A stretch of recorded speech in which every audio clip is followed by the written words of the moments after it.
It's time for Q&A with the Credit Game. Consumer proposal and joint credit. That's what we're going to talk about. Okay.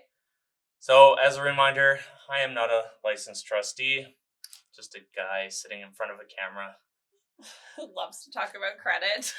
who's asking you desperately not to screw up your credit. Just because you are looking to file a consumer proposal does not mean that your spouse's credit is going to be messed up, or spouse, partner, whatever. So if you and I had a credit card together and you went into a proposal, Yes. then does that mean that it wouldn't affect me? That's what we're going to talk about in this video.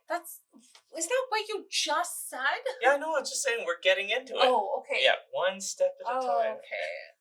Here are some things you need to be aware of when you are in a relationship or have joint credit and considering a consumer proposal.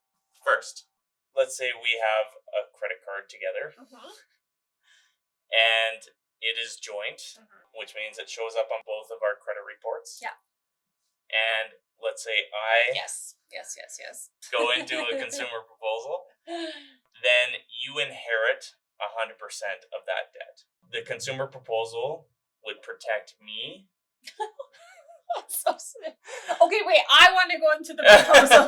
No. This is my scenario. I go into the proposal.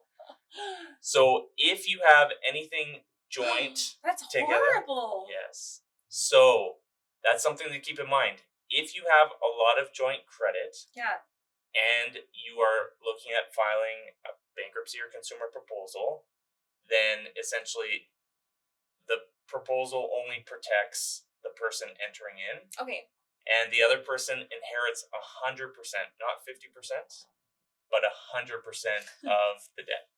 I have a question. I thought you were That's our marriage gift. Right? No, I thought you were going to be like, not 50%, not 75%. But 100%. Okay, but I have a question. Yeah. So if you had a joint credit card with somebody and you were like, oh snap, I think I'm going to have to go into a proposal. Things are getting rough. Can you get that person off of your joint credit card?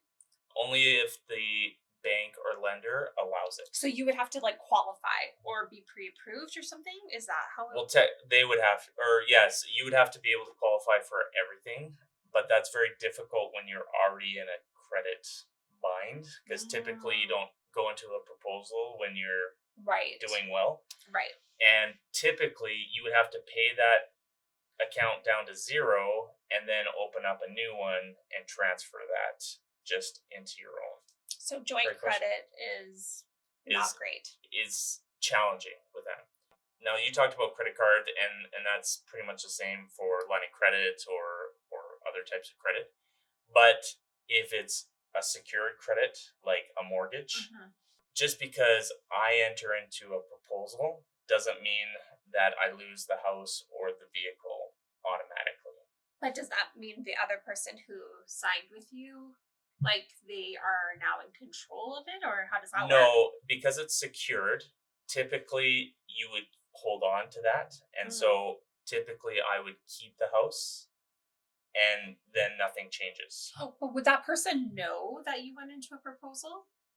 That's a great question. Actually, it brings us to the next point. If you do have joint credit, even if it's surviving is what they call it, the proposal, even if you're keeping it and you're going to continue to make payments on it and you get to keep the house or the mortgage or whatever, the other person, you would want to make sure that they're checking their credit report just to make sure that the bank or lender doesn't erroneously put included in consumer proposal on theirs. Wouldn't that be kind of embarrassing? Well, I would hope that you have a relationship enough to tell them. Well, I'm just thinking, like, if it was a mother and a child or something, or if it was a friend, or it doesn't matter. I guess if you like had to go into joint credit together, then I would hope that you would have that kind of relationship that you could actually talk to them about it. Right. Yeah. Okay. So it's something that if you have no joint credit, then there's no reason why your proposal should affect your spouse at all. Okay, so for us, for example, if I went in, there would be no consequence. You wouldn't So you even know. wouldn't even have to say anything. You're right, I wouldn't. That's so bad. Oh my gosh. Could you imagine? What's the big deal? Well, like, what if someone didn't tell you and then you were like, we're going to go buy this house. And it's like, surprise! I would fix my credit anyways. I'd get it right back. You wouldn't even know. But it would take you 6 years. Not necessarily. Or 3 years. Not necessarily. I could do it. Oh my gosh. Anyways. Like, challenge accepted. Challenge accepted. I will prove it. So follow me for my blog to see how quickly I can get. But anyways, the key is that joint credit, the other person should know about it just so that they can be aware and check their credit to make sure that the bank didn't mess it up, because you inherit all the debt, let's say, but if you still make the payments, then it should continue to still be a good debt, right? But on my report, it would show included in proposal. Right. But on yours, it should be a 1 rating and still paid on time. Okay. But sometimes the bank messes that up.